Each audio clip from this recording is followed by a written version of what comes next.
We also want to dedicate this Shiur today to Sydney and Smita, who celebrated their wedding anniversary this Tuesday, I believe. It was Tuesday. So, congratulations to you all and may God bless you all, Sydney and Smita. If there are any birthdays that I have missed out, I don't know. If there are any other anniversaries that I missed out, please let me know. Choices, blessings to you all, and may God bless you all and just look after you all. Wonderful. So I dedicate this show to all those who had very special days. We are in Parsha Shoftim in the book of Devarim, book of Deuteronomy. Now, so far in the book of Deuteronomy, last week also, we studied about this concept called Boi Khala, come, bride coming. And we seen out of all the technicalities of the Parsha that actually the Torah, the portion was saying that when you come into the land, okay, and it's like the concept of God bringing his bride into the land, right? And and when they come into the land, these are the rules and the regulations they need to keep because this land belongs to God, and the commandments that they need to follow is directly proportionately tuned to Eretz Israel. So if they violate those commandments, the land is itself going to throw them out of the land. So that was one angle of it, what we studied in Parsha Re. Now, Parsha Re also has so many mitzvot, it has so many commandments, it has so many interpretations of the Torah. It's not easy, or it's practically difficult to go through each and every sentence of Pasuk that talks about different angles of the Torah. Nevertheless, we need to choose out the most important ones that speak to us. And now in Parsha Shoftim, Moshe is touching on something more fundamental, which I'm going to touch upon. So please turn with me to chapter 16 of the book of Deuteronomy. And we're going to study from verse 18 onwards, right? Verse 18 onwards. Now, in verse 18 onwards, Moshe is telling the children of Israel that they need to appoint or to form a judicial system for them when they enter into the land. So we have to ask a question as to why. What has a judicial system got to do with a full religious story? Why does a judicial system need to be put in place? So if you notice, God brought them out, he formed them as a people and as a country. He's bringing them into a land. Then he gave them a full religious outlook and service. He put in the priesthood. Okay. Now he's giving them judges and a judicial system. And he's also calling out for them to pick up men between the age of 30 and 50 who can go to war. So now he's putting in place an army, he's putting in place a priesthood, and now a judicial system. And it's very interesting. Okay, so let's look at the different aspects of the judicial system and how Moshe is actually portraying and what is he actually saying. Okay, so verse 18 onwards it says, Shoftim v'shotrim titen lecha bechol sarecha asher Adonai Elohecha noten lecha לשבתך, ושפטו את העם משפט צדק.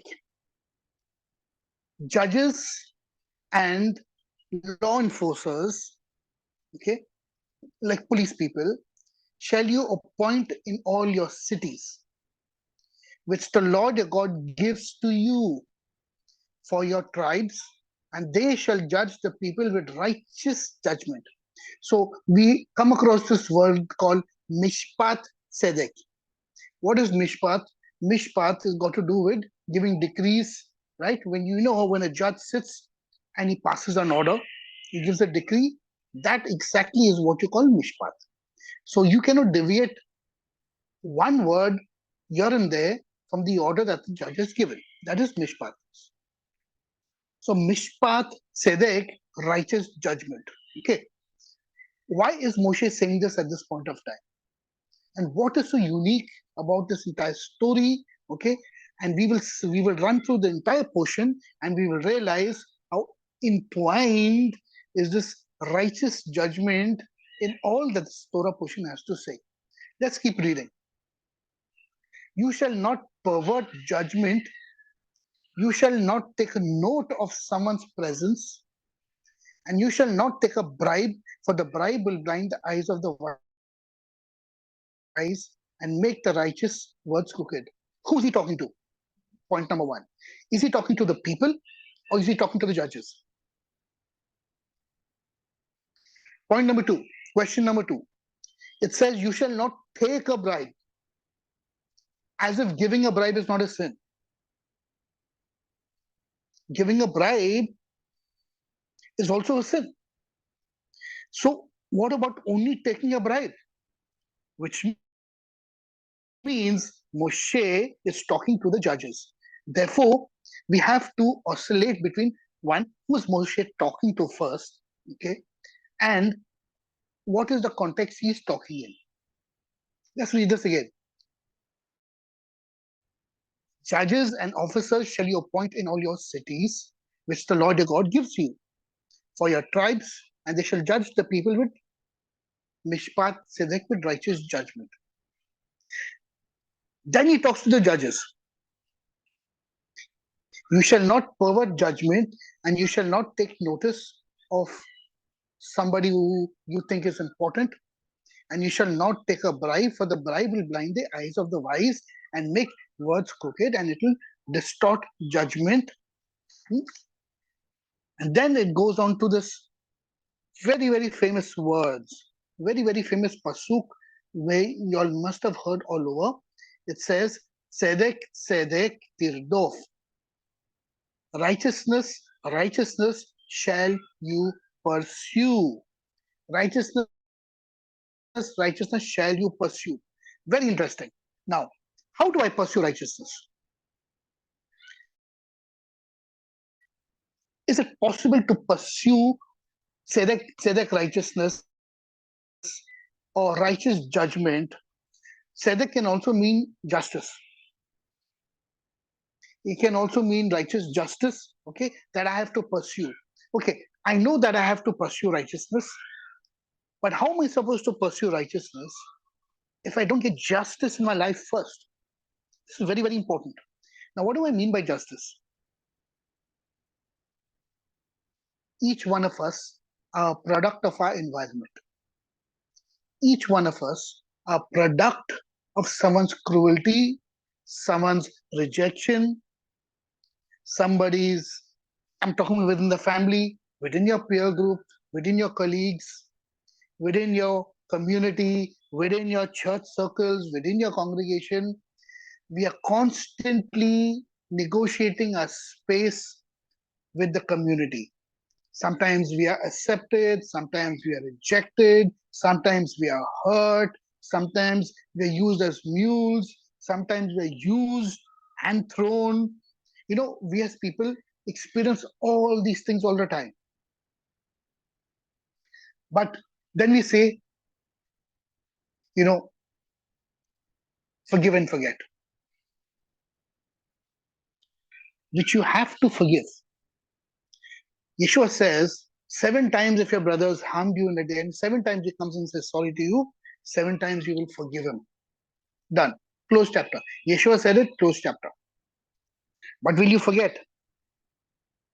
No. You will be more careful after that, right? You will forgive, but you'll be more careful. But why does the Torah say, pursue this righteousness or pursue these judges? For the word tzedek, tzedek tirdof, comes from the word radaf. Radaf simply means to pursue it emotionally, mentally, with everything that you have. In fact, the word radafun is one of the words that's used for obsession, mental obsession in modern Hebrew. It's also borderline schizophrenia, which is used as that word in Israel today. Radaf, that means I have to spiritually obsess myself. So the Torah is saying to pursue righteousness and justice. So if I know that I have a problem with someone, or a situation has arose in my life that I have to go, not confront, lovingly with kindness, go and balance out the situation with that person. Say, see, this is what happened. This is what has been said. I was hurt. Let's overcome the situation between you and me. And you have to close the chapter on that situation. Do not leave anything open ended. Hear carefully what I'm saying. Every situation in your life is a transaction. And the transaction must be closed, signed, and delivered. That's it. If you leave any issue or transaction open in your life, which we all have done, years down the line, that's going to come to haunt us. Because by leaving it open, that means you're refraining yourself. You're turning your face away from the situation. You're turning your face away from that person. You're like an ostrich in the sand saying, okay, I don't want to think about it. Forget about it. Let's move on. You can't do that, friends. We can't do that. The Torah specifies very clearly, you will pursue righteousness and justice till you close that transaction. So every relationship we have with one another, every friend, every colleague, mother, father, brother, sister, anybody, you're constantly transacting time with each other, emotional space, intimacy, everything.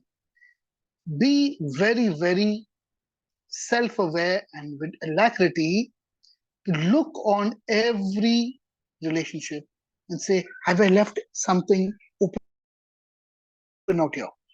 Let's close it. And believe me, when you close an issue with somebody, it's a tremendous joy. Because you know, okay, this is done, it's closed. That's it. The mistake we make is we go into hibernation and say, okay, let it be. I don't want to talk about it. I'm hurt. I just want to let it be. Let her go or let him go his way. I'll go my way. I'm not going to pursue this. But that's lingering in your soul as iniquity and sin. And then the blessings, the presence of God, and all these things get blocked because of all of this. Therefore, you have to pursue righteous judgment. Now, does anyone have a New Testament Bible with them? Please open to the Gospel of Luke, chapter 18. We're going to read something from there. Who has a Bible with them?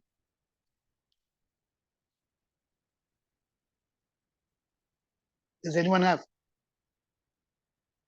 Smita, do you have a Bible? More, I Sonia, have. do you have a Bible?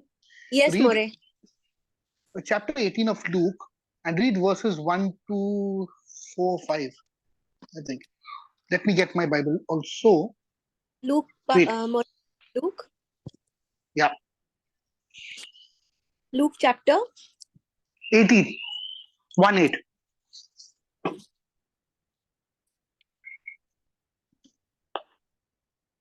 Yes, More.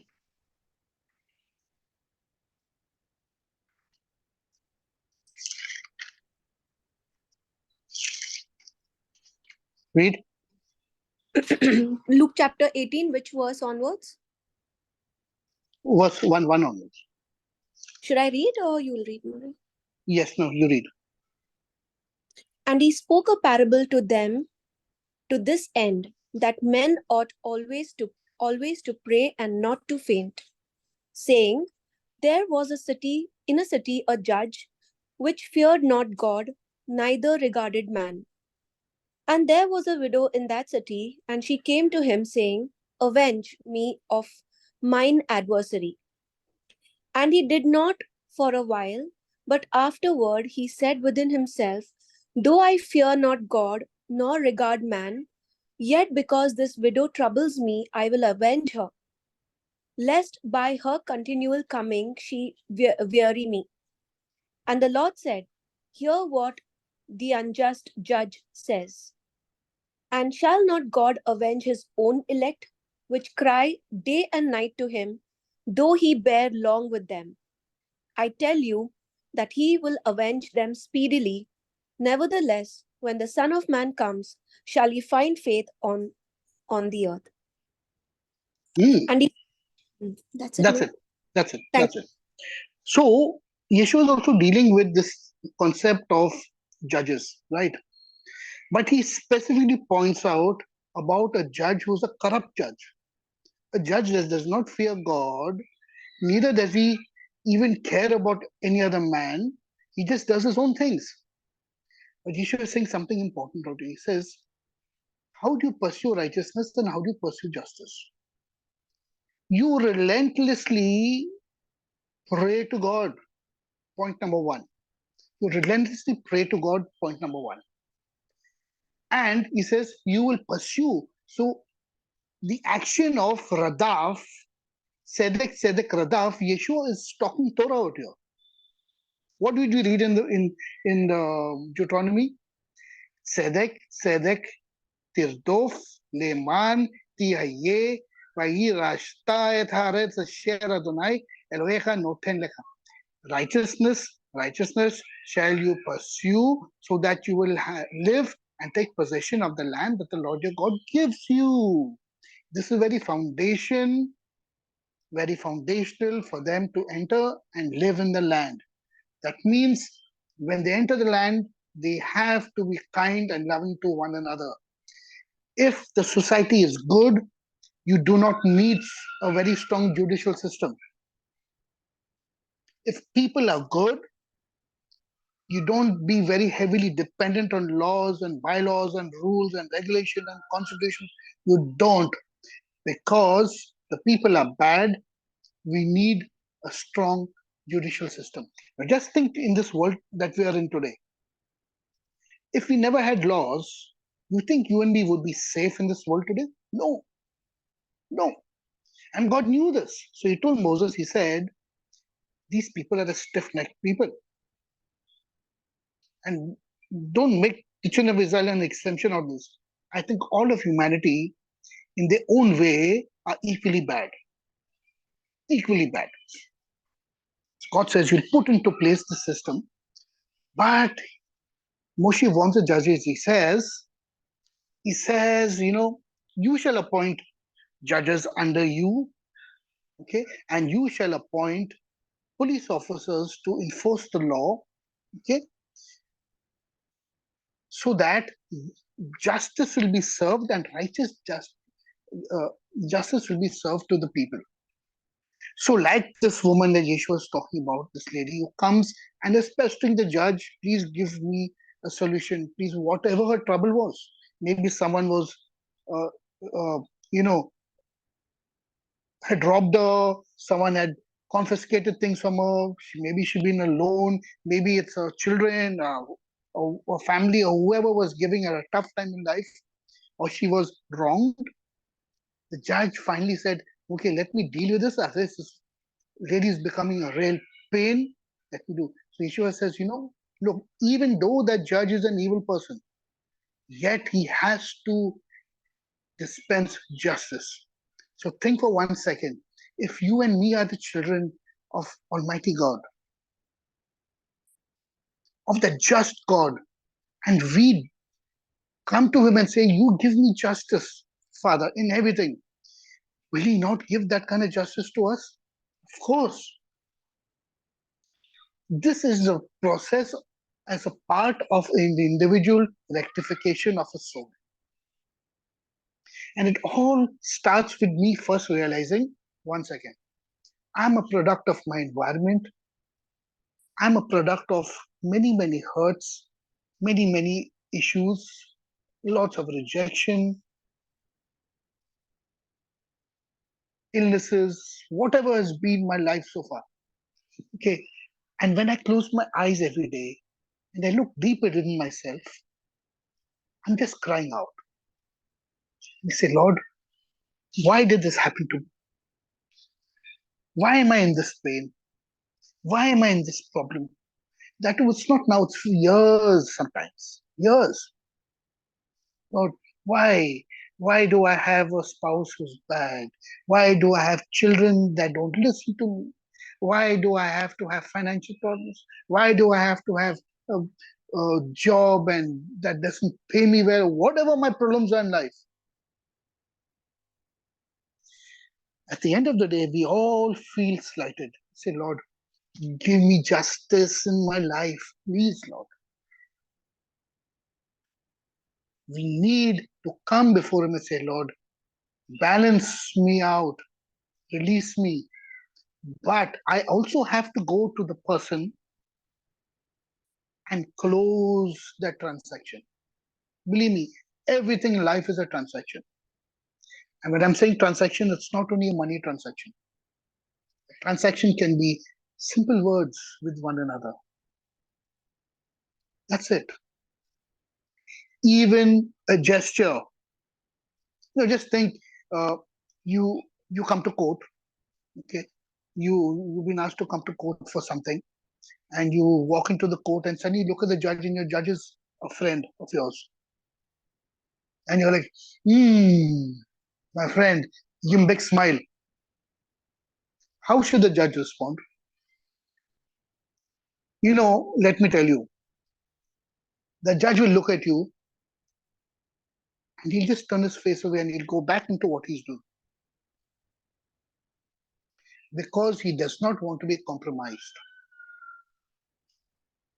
That one gesture, if he takes note of that one gesture from you, that's it.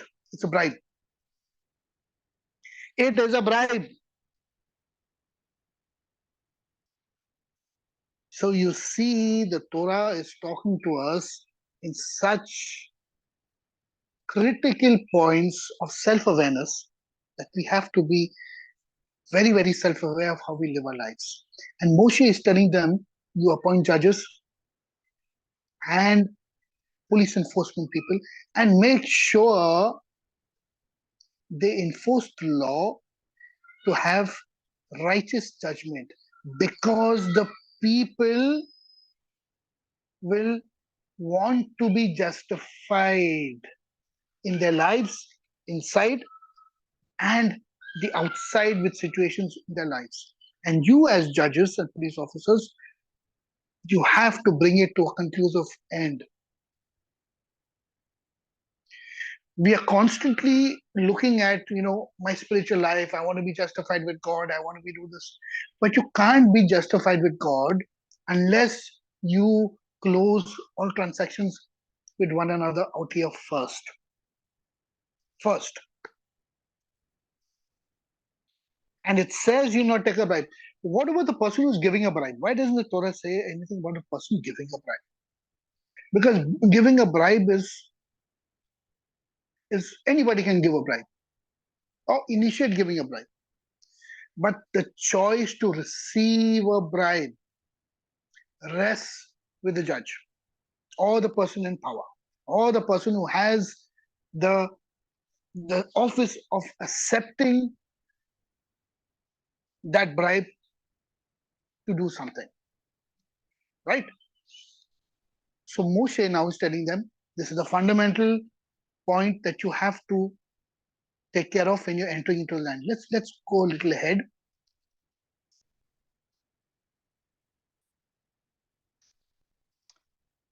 And you shall not plant for yourself a tree for idol worship, any tree near the altar of the Lord your God that you shall make for yourself. Now, one second. We are talking about a certain concept of justice and judges, and suddenly the Torah just takes you on a different angle and says, you shall not plant a tree over there. What's happening? These things don't make sense, right? let's put this into perspective. Let me share something with you guys. Where are we?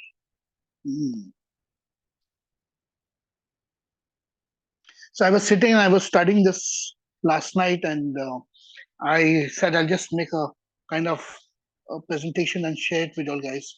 Okay, so this is Devarim 16, 18 to 22. Okay, now notice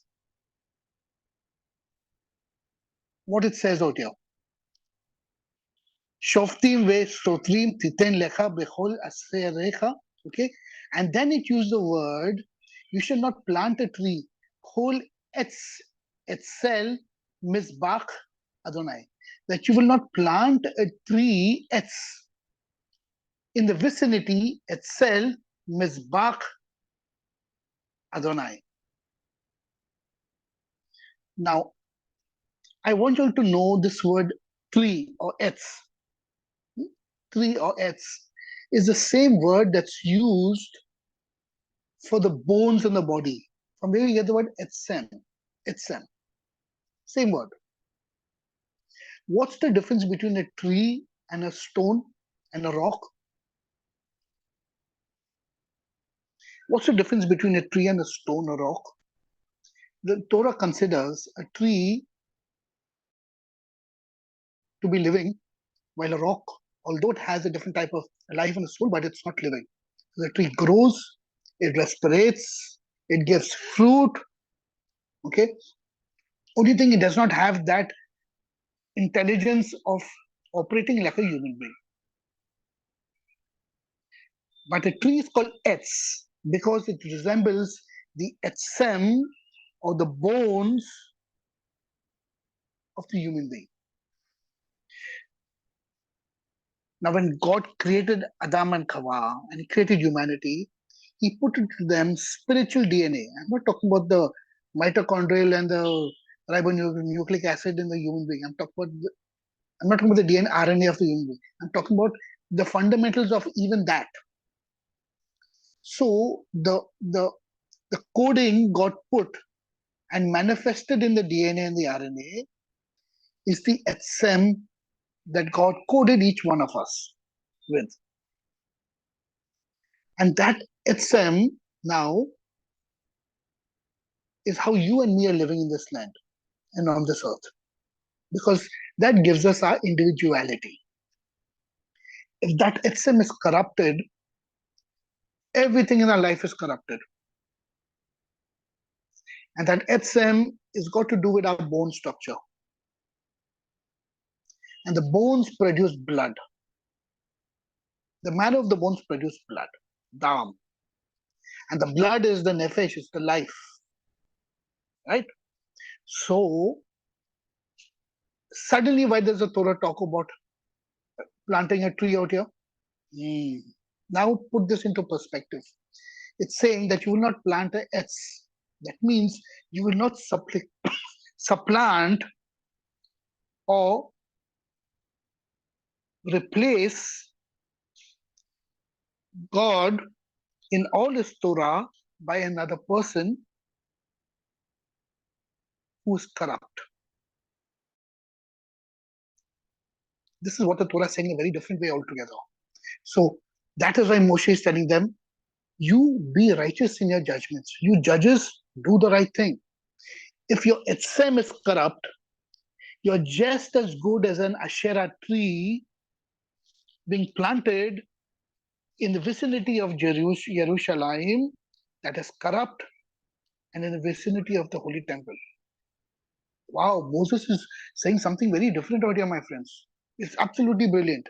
So now he's getting down to the spiritual DNA of a person, of a judge. A judge is as good as the goodness of his itself. If the judge is corrupt, everything in that courtroom will be corrupt. If the judge is good, everything in that courtroom and everything that comes out of that mishpat will be righteous and good. That is why Moshe writes out here, you shall not plant for yourself a tree for idol worship, because you know what happens when a judge is corrupt or a personal authority is corrupt, they become an idol, and they become a money spinner. They become the center of attraction, like a like a hive of honey, and all the bees thrive towards it. You're all understanding this. Very, very important. And you shall not erect for yourself a pillar which the Lord your God hates. Okay, let's put this up again.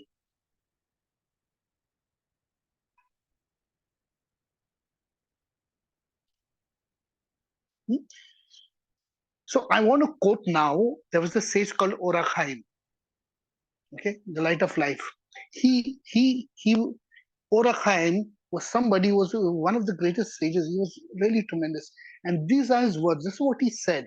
So I'm just putting it into our language of what he basically commented on what they were in the saying.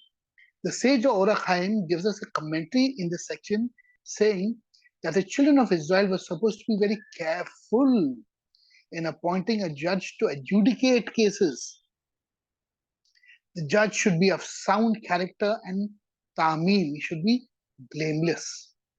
And if there is any unsuitableness found in him, he is to be rejected since it violates the commandment of this verse. The appointment of an unfit or corrupt judge is objectionable and disqualifying if it is made with deliberation and intent. So, many a times we see in this world that we want to put people, elect people to uh, powers of authority and elect people because our intentions are bad itself. So we must keep people, elect people who we know who is going to do good for us, but first we have to check our heart. The word etsem, wood, is also used for the essence of a human being, as wood is considered living rather than stone and denotes the good or evil essence of a candidate who will go on to corrupt and morally bankrupting the society as a whole. The people who appointed said judge would certainly not be comparable to people who plant an Asherah. So Moshe is saying the Asherah pole that talks about idolatry. Out here, he's putting it into context, saying, if you, from the evil of your heart, of your etsem, appoint judges who do not dispense correct and righteous judgment, you are just as good as putting an Asherah tree or a pole of wood and worshipping it in the vicinity of the holy temple of the Lord your God. Tremendous, friends, tremendous. Okay, let's go ahead. That's what he keeps saying out here now.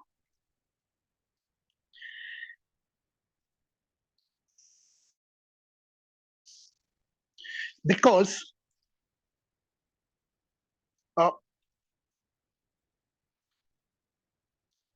in Exodus 12:5, when it talks about in Exodus 12:5, when it talks about the Passover lamb, okay, when it talks about the Passover lamb, okay, it says Tamim tihaye im Adonai Elohecha. Say Tamim Zachar ben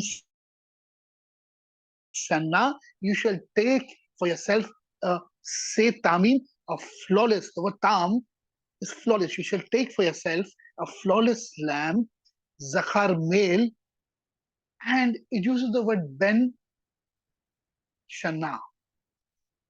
Now, if it's using the word Zachar, which is male, why should it use the word Ben Shana? Ben is son of the year, Ben Sana. So when it's talking about the Passover lamb, it's saying you shall take a male son of the year. And he has to be Tamim, blameless. Min ha kavashim u min ha idzim tikhachu. It can be from the sheep or from the goats. In other words, even during narration of the Passover lamb, saying that somebody who is like a blameless lamb, whose tamim should be the one who initiates the Passover festivities in your midst. And this is the opinion of Onkelos, who translated the Hebrew into, who wrote the first Midrash. We shall be wholehearted in the fear of the eternal your God, meaning that you shall not be deficient in the fear of Him. For tamim, whole, indicates perfection in a thing. Just as say tamim, a lamb that is perfect. Exodus 12:5. This is the reason in the New Testament when Yochanan HaMatbil, John the Baptist, is looking at Yeshua coming to him and he says, Lamb of God. Because he sees Yeshua as Tamim, say Tamim. Do you all want to know from where he gets this concept of say Tamim? This is what he's referring to. And without any blemish and deficiency. The verse therefore constitutes a positive commandment. I've already mentioned this in connection with the verse, and be thou wholehearted. Why am I inserting this out here? Because every judge that sits on the Sanhedrin and every judge that sits to judge and to adjudicate people must have this quality of say tahamim, like a flawless lamb. Because the etzem, the very essence and the etzem of that person should be completely purified so that he will give and adjudicate perfect, flawless judgment and give judgment on everybody.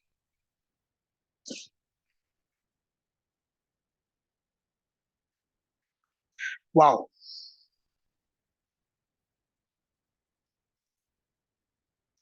And then he goes on in chapter 17. Okay, let's go a little ahead.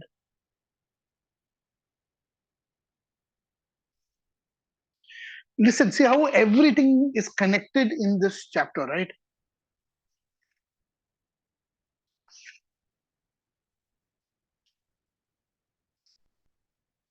And then he goes on to say that if you have a problem, you go into the judges, and whatever they say, be careful to do it according to the teaching that they will teach you, and according to the judgment they will say to you, shall you do. You shall not turn away from that word that they will tell you, right or left.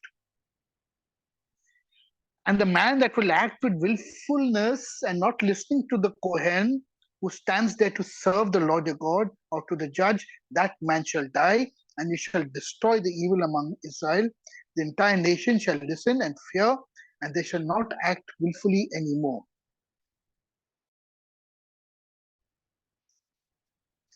Now, in 17 verse 14, okay, in 17 verse 14, see what Moshe tells them. See how all this is connected with etzem, with say tamim, the purity of a person.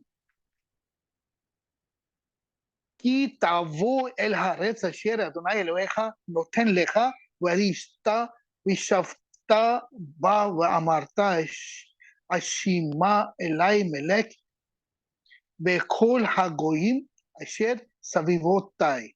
When you come into the land that the Lord your God gives you, and possess it and settle in it, and you will say, I will set a king over myself, like all the nations that are around me. You shall surely set yourself a king whom the Lord your God shall choose from among your brethren, and you shall set a king over yourself. You cannot place over yourself a foreign man who is not your brother. Didn't they do this in the book of Shmuel? What did they come?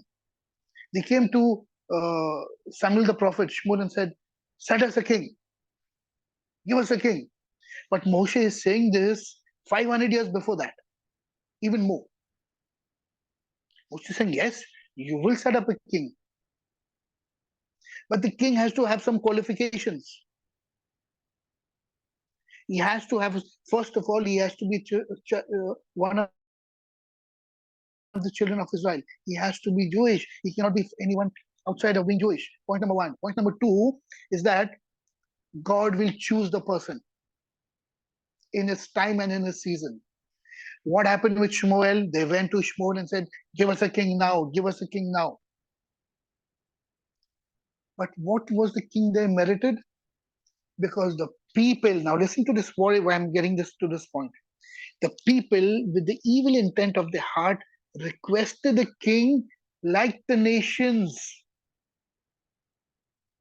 So God says, "You, that's what you want. Shaul, Saul, come, become the king." It's amazing that God will give you only what you actually deserve.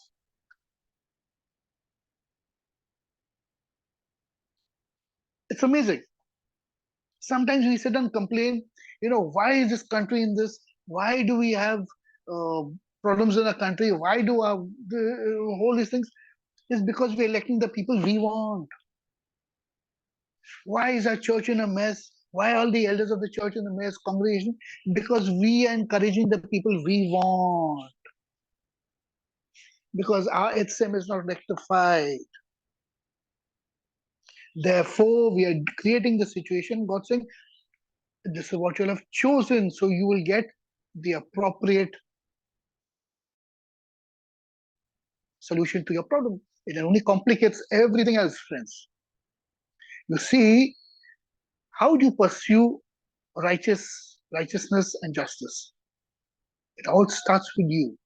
When you rectify yourself inside, and me, and him, and they, and all of us, then we will ask God for the right things. Doesn't Yeshua say, "You ask and you do not receive, because you ask amiss from the evil intent of your heart," Yeshua says.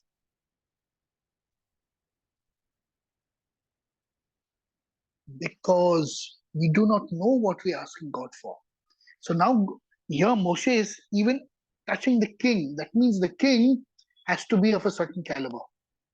The judges have to be a certain caliber. The police officers have to be a certain caliber. The king, most important, has to be like Seth Tamim. Anything less than that, problem. We can look at King David and say, God said, "Man after my own heart." Really? Do you know the things King David done? Blood was on that man's hand. That to willfulness. By the way, do you know what King David's profession was? He started off as a shepherd, and then he came to sing because he was a good musician for King Shaul. And then when he was thrown out, he found these band of uh, outcasts in the Negev, and he banded with them on horseback and camels, and he literally was doing, I don't know how to put it. He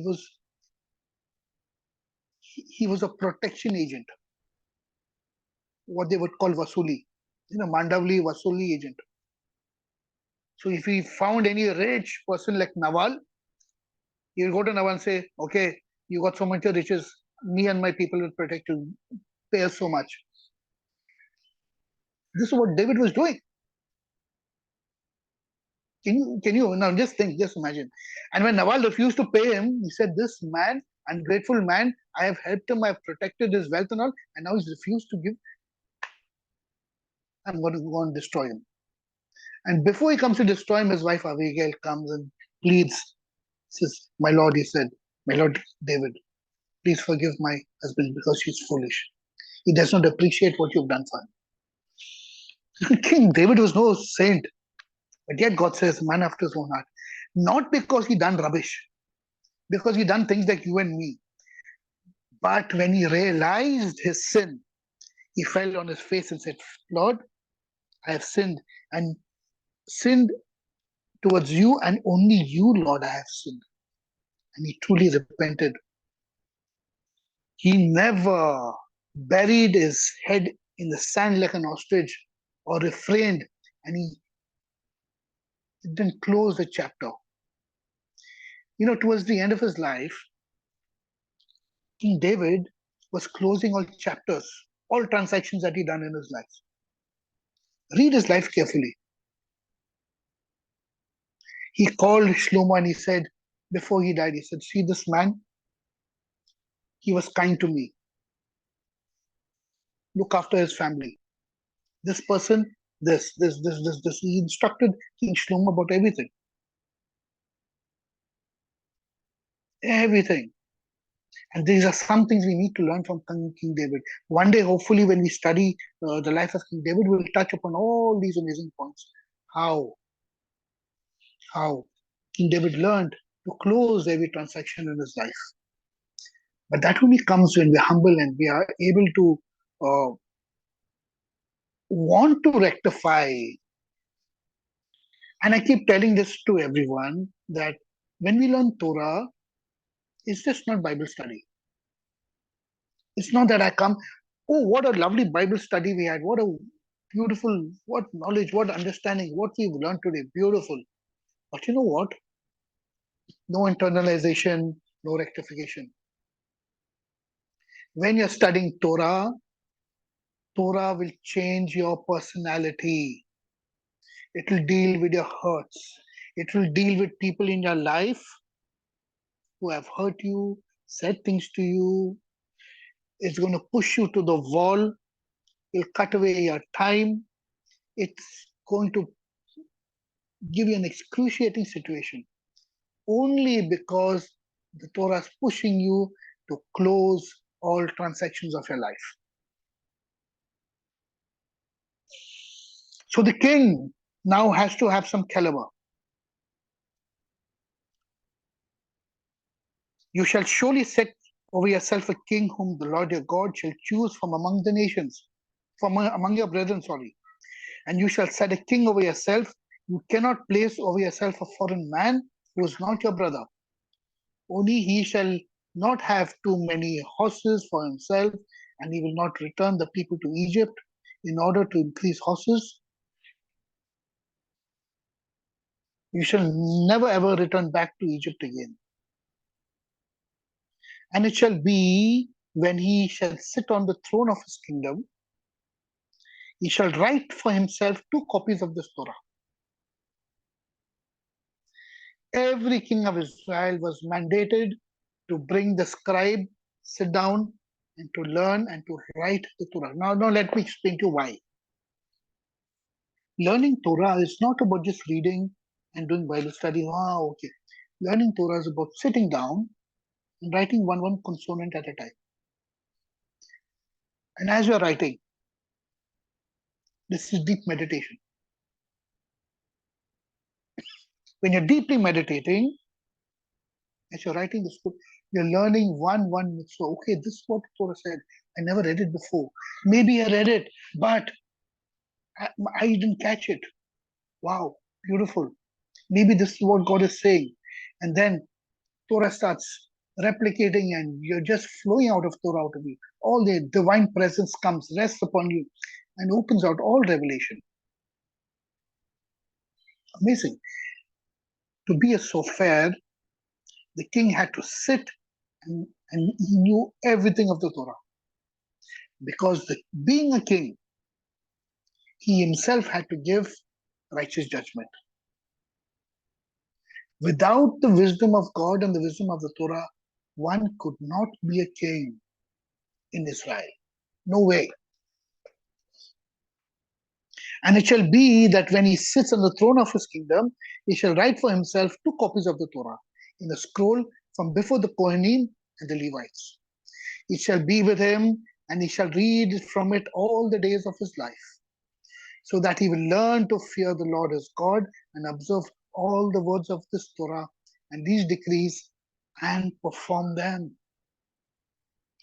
so that his heart does not become haughty over his brothers and not turn from the commandments right or left, so that he will prolong years over his kingdom, he and his sons among Israel.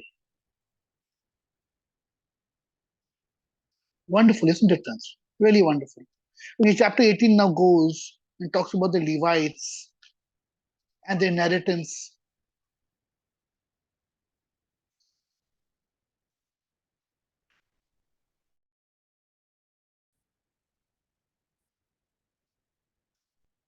And it talks about the portions for the Levites.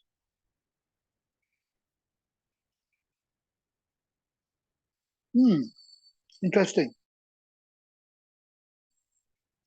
18 verse 13. You shall be wholehearted before the Lord your God. For these nations that you are possessing, they listen to astrologers and diviners, but for you, not so. The Lord your God has given for you. Then he says, a prophet from your midst, from your brothers like me, shall the Lord your God establish for you. To him shall you listen according to all that you asked of the Lord your God in Horeb. On the day the congregation saying, I can no longer hear the voice of the Lord my God, and this great fire I can no longer see, so that I shall not die. Then the Lord said to me, they have done well in what they have asked. Why they've done well? Because they asked something which is what they want. So God said, okay, give it to them. If they'd asked for something more better, God would have given something more better. I will establish a prophet for them from among their brothers like you, and I will place my words in his mouth, and he shall speak to them everything that I will command him. And it shall be that the man who will not listen to my words, that he shall speak in my name, I will make demands of him. But the prophet who will willfully speak a word in my name, that which I have not commanded him to speak, or will speak in the name of the gods of others, that prophet shall die. Then he talks about this false prophet out here.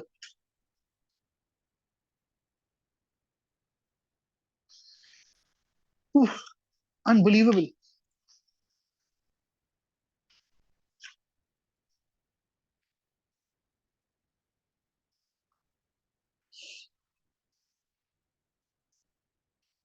Chapter 20, when you go out to battle, I'm going to end with this because this is really amazing.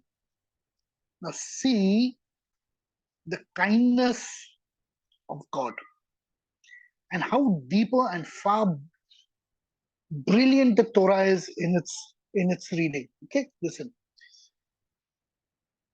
Ki tetse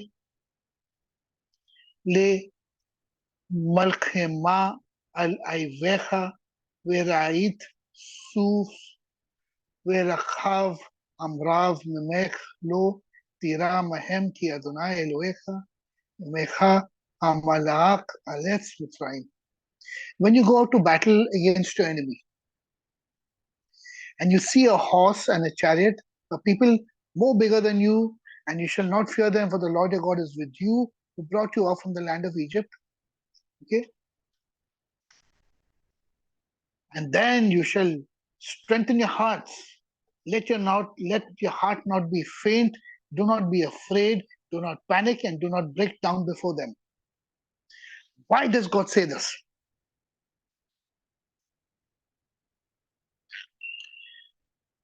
Today you're coming to battle against your enemies. Let your heart not be faint. Do not be afraid. Do not panic. Do not break down before them. Why do you think God is saying this? Because God is saying, I'm with you. God is with them. That's right. But God is saying something more profound out here. Let me explain this to you. Fear, panic, and these emotions are very detrimental to a human being. Whenever you have time, sit down and just reflect deep in your soul and see the places where fear is dominating. Pull it out. Pull it out. Say, fear. You've garbed yourself. You've you've you're like you're like a wolf in sheep's clothing inside of me. I want to deal with you right now. Because I'll tell you one thing. It's better to be bold, brazen,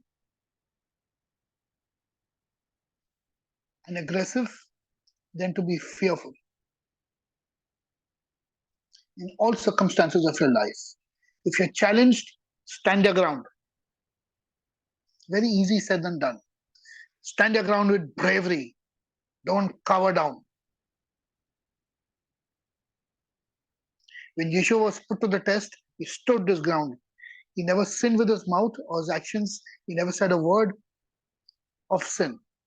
He just stood his ground. You never find, the Bible doesn't say that Jesus panicked or he wept and he cried, please save me. What are you doing to me? No, nothing. He was bold. And he said also, he says, I'm not of this world. But if I want, I can just ask for 12 legions of angels right now. He was staunch.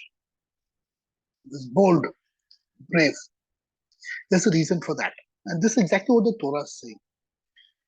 If we don't do that, it's trouble for everybody else. I'll give you an example. If you're a person who's bold in life, jo hai dekha denga, bring it on. Everybody else around you is safe. Because we all know he's a person, he'll look after it, yeah. What comes to worst, worst comes to worst, we'll go and help him, that's fine. But he knows how to fight his battles. Because he's strong, he's brave, he'll stand up.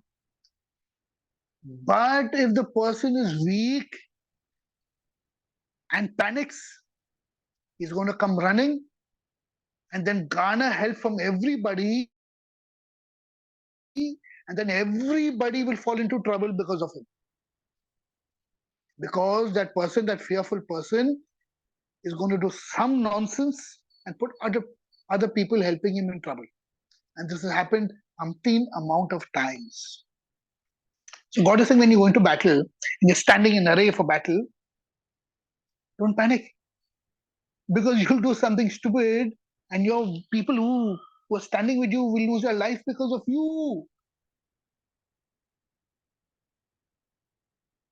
This also goes, see, now all this comes because, as I said, Torah deals with personality, deals with who we are. Rectify yourself, man. Rectify your personality. Change yourself. Be bold. Be aggressive. But don't sin. If you and me are timid, we will put everybody else in trouble. Because everyone else, sorry, poor bacha, let's go and help him, let's go and help him. He can't defend himself. Everybody else will fall into trouble.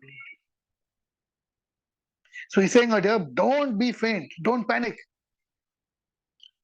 Let your heart not be faint, do not be afraid, do not panic, and do not break down before them. For the Lord your God is the one who goes with you to fight for you with your enemies to save you. Keep that also in mind. But you don't break down. Now, this is the beauty of it. If we're going to end with this, okay? Then the officers who speak to the people saying, who is the man who has built a new house and has not inaugurated it? Let him go and return to his house, lest he die in the war, and another man will inaugurate it. Category number one. If any person who's standing here today in array to go into battle, but he's made a new house and he's not even gone to inaugurate the house, put down your armor and go live in your house first. Enjoy that inheritance that you have made for yourself. Strange, isn't it? Torah talks such strange things. I mean, just out of the blue, he just talks about these things.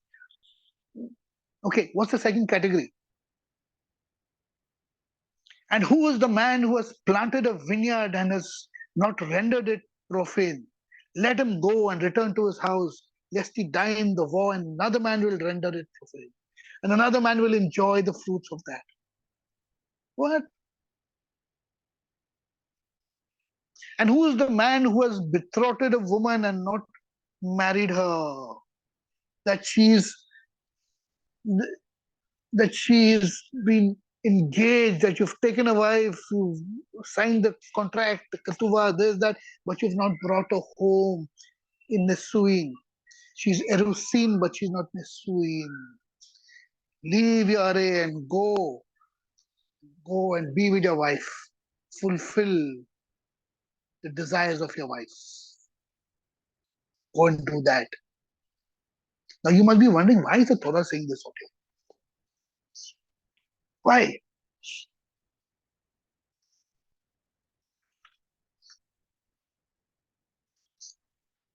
And then the fourth category is the most funniest. Listen, and the officers shall add in speaking to the people, say, who is the man who is fearful and faint-hearted? Who is the man who is fearful and faint-hearted? Let him go and return to his house, and let him not sit, and let him not melt the heart of his brothers as his heart is melted. You understand what I'm saying now? So four categories. Which is the unique one out of all of this? The last one. The person whose heart is melted, who's in panic mode. I can't do this. I can't do this. I see blood and I faint.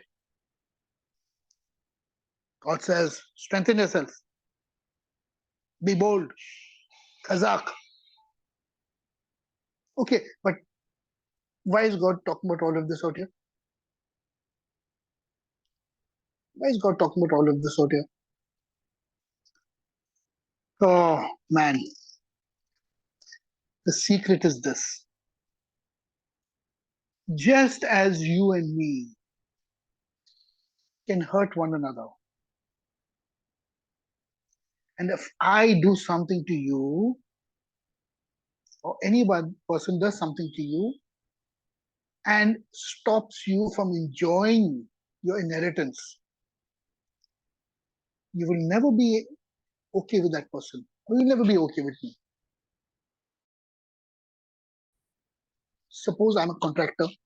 You're building your house, your bungalow, your palace, because you want the money. Say this is my palace, okay, and you give me the contract to do, and I'm building it for you. But when I'm building it for you, I am cheating you of 20% of all the thing. I build your house, no problem. But then after some time, you realize, I think, but Mark cheated me of 20%, man. He overcharged me in this and this and that. I built my house, but it's such a bad thing. You understand what I'm saying? When I rob you of your perfect inheritance, it's going to cause sin. That transaction is completely off. And your inheritance that you're going to live in, it will always be written in the annals of your history that this is what happened. I cannot brush it off. I cannot throw it off. I cannot. It's true, and this is what it is. Now, see the beauty of it. God knows this. God is saying, take them into battle. Take them into battle. God is sending you into battle, right?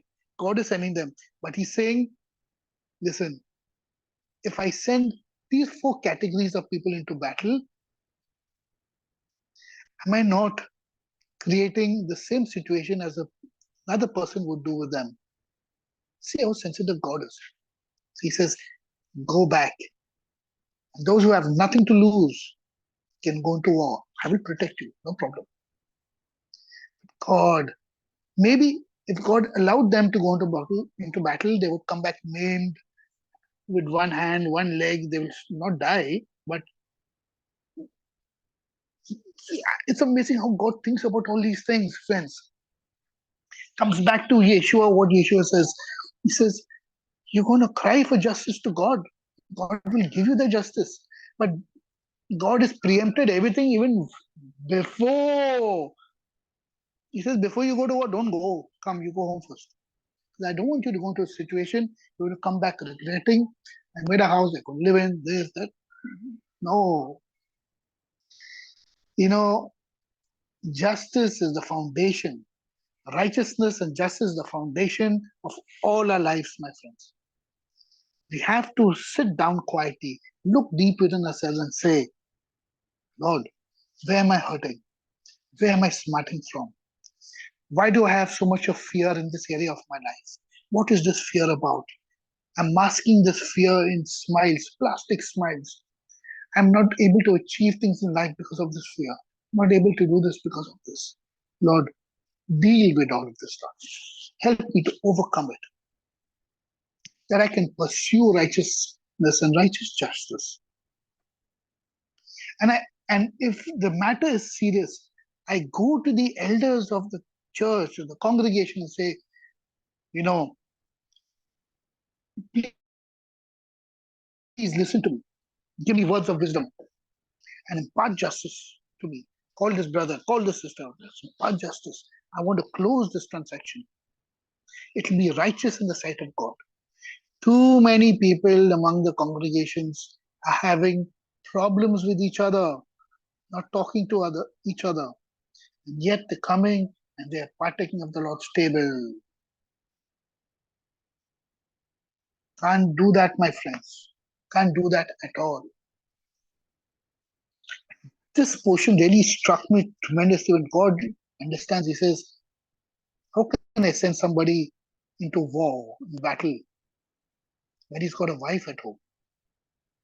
Or he's put up a business enterprise and he's going to leave it for someone else to enjoy? Or he's built a house finally. And this reminds me of the Garden of Eden also. What did God do? First, he built a house. He built this entire creation for us to live in. Then he planted a garden.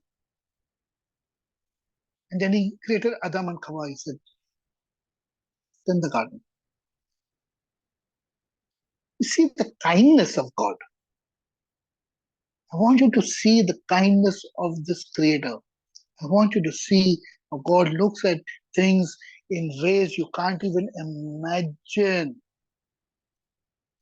Parsha Shoftim, we are reading, verses about going to war and judges and police people and appointing. But that's not what it is saying, my friends. That's not what it is saying. Let's be filled with alacrity, self awareness, reflection of what we are doing in life. And I'm always stressing this yeshiva, tikkun hanefesh, rectification of the soul is our theme for everything that we're doing in the yeshiva. Okay? God bless you all. Have a wonderful weekend and Shabbat. And please, we're in the month of Elul.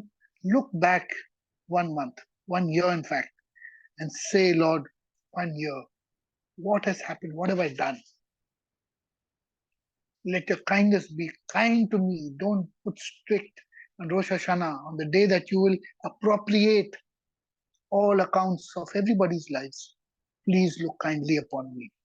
God bless. Have a wonderful weekend, friends. God bless. Till we meet next weekend. Shabbat Shalom.